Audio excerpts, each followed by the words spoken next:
back to my channel. Wanted to get on here today and do a tag, the Unpopular Opinions makeup tag. I was tagged by JD, and y'all, JD is very special to me. She was my first friend on YouTube ever. I met her, I discovered her channel. She has become a very good friend, has given me more good nude lipsticks and products than I can even tell y'all. So if you don't know JD, go over and check her out. I'm going to link her down below. She's adorable and just a very special person. And I'm going to jump right into this, and there's 10 questions. Number 1, a popular product that you don't like. Okay. Last summer, when I was in Salt Lake City, stopped at the Chanel counter and picked up the Chanel Velvet Lumiere. Y'all, I was so excited about that. It did nothing for me. Nothing. It didn't have great coverage, and when I built it up, it really didn't do anything for me. I was like, I can build it up. I still don't love it that much. So I gave it to one of my sisters, Rebecca, and she loved it. So I know it's probably just me, but it just did nothing for me. And I know a lot of people love that. I look at them in it and I'm like, I want to buy that again. I want to buy that Velvet Lumiere every time I see it. But it really just did nothing for my skin.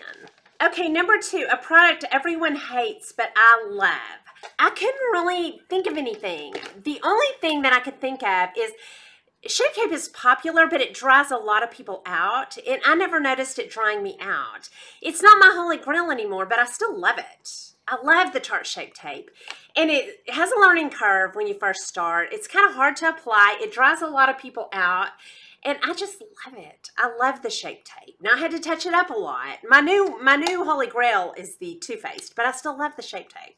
That's the only thing I could think of, because if I buy it, it's usually from a YouTube video, so it's usually pretty loved. So I would say probably the Shape Tape. That may be a horrible answer because this is beloved, but also a lot of people can't wear it. Okay, number 3, expensive eyeshadows. Are they worth it? Eyeshadows to me are worth the splurge.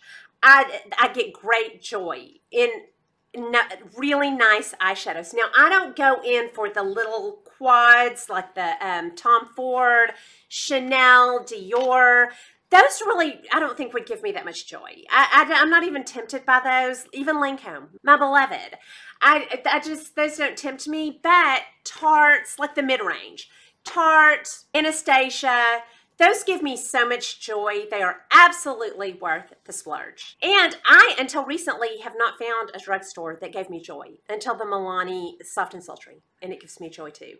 But my other eyeshadows, they're still worth it. I have a new Anastasia on the way, and I'm pretty excited about it. Number 4, a popular brand I don't like.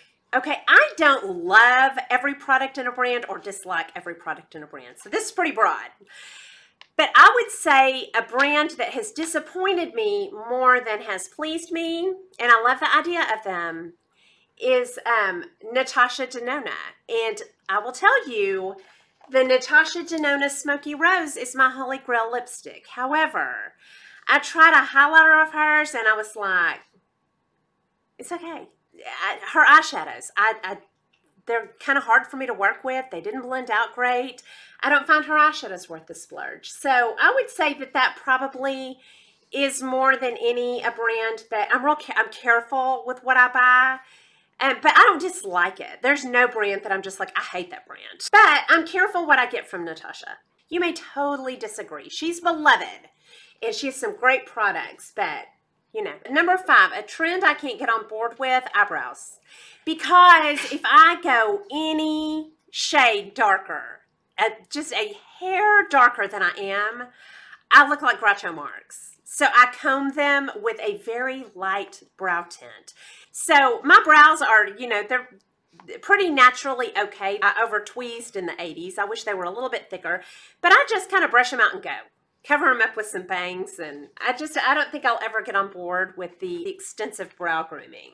Number 6, a trend I didn't like, but now I do. And I don't know if this is a trend, but thin eyeliner. I used to do it not real thick, but, you know, kind of thick. I just would not give up that thicker eyeliner.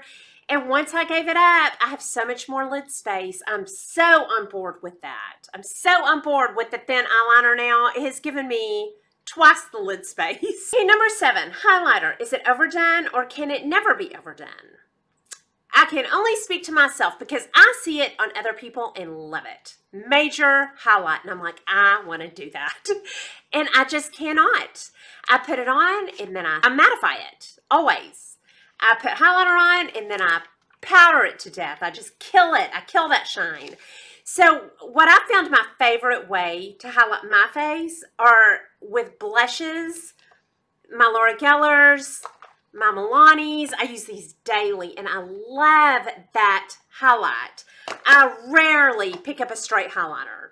Rarely. When I do, I like it, but I'm pretty careful with it. I like my luminous powders and luminous primers, but it's pretty subtle.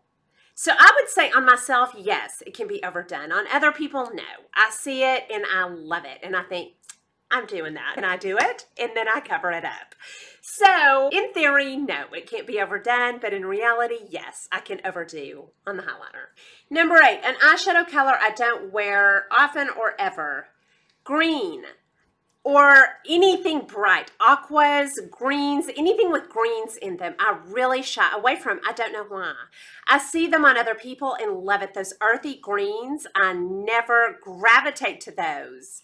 That would be a reason to have somebody else do my makeup because I just tend to stick with the same reds, purples, browns. I have some good greens and some palettes over here that I never use. Or anything bright. It's always, you know, really neutralized out. Okay, number 9, something people on YouTube or Instagram need to stop doing. I don't hear a lot of this anymore. I hear more of us saying don't put rules on people. And if there's anything, I would say that. If there's anybody out there putting rules on the general public or an age group or a demographic, there's just no rules. It's just makeup. That's one of the things I love about Wayne Goss. He was one of the very first people I ever heard say, it's makeup. Wash it off. It should be fun. Play in it. And that's how I feel. I'm like, okay, you know, I may make, my eyeshadow may be too smoky. I probably bring my blush in too close. I like it. So rules. If somebody makes a rule, I'm going to be like, yeah, I'm doing that tomorrow. There's just not one rule for everybody. Y'all, okay, I'm just going to sidetrack real fast. I still remember when I was in high school, somebody saying on a TV show, women over 30 should not ever go sleeveless. It made me so mad. And I remember thinking, I'm going to remember that. And I'm going to wear sleeveless after 30. I just don't like those rules because everybody's different. And now, you know, after that, people discovered weights. Now, you know, I have friends in their 70s that wear sleeveless and look great. So there's just no rules. And if there is a rule, I'm going to break it. Yeah, anybody placing rules, they need to stop that. Number 10, a product that doesn't get enough love. I'm going to cheat. I've got 3. I had never heard of this until I stopped into Nordstrom. That same day I bought the Chanel Velvet Lumiere. I also bought the Lancome Renergie Lift Makeup. I had never heard of this. I think it's an older product. Maybe its time has passed. This is beautiful. I never hear about this. Beautiful. It is a luminous matte, more towards the luminous than the matte. 2 favorites are the Lancome Tint Idole and the Renergie Lift. The Tint Idole is more matte. This is more luminous. It goes on like velvet. This will be beautiful in the wintertime. Another one I don't hear get enough love is the Matte Cotton Naughty. This mascara is greatness. I love this mascara. It's one of the best I have tried. And then the Kokie Lash Primer. And probably because people don't know about it. It's hard to get your hands on. Walmart's always out of it. I ordered this on the Kokie website. So I'm going to cheat and I'm going to say all 3 of these. I don't hear any of these getting any love. I love them all. Okay, and that is the Unpopular Opinions makeup tag. As usual, I don't know who I'm going to tag, but I'm going to list them down below, and they're going to be great. Go down and see who I tag and go visit their channels because I only tag people that I enjoy watching. Thank you to JD for tagging me in this, and y'all go visit her. You will fall in love with her. Hope y'all enjoyed this video. If you did, please like and subscribe. Leave comments and questions down below, and I'll talk to y'all soon. Y'all have a good day. Bye.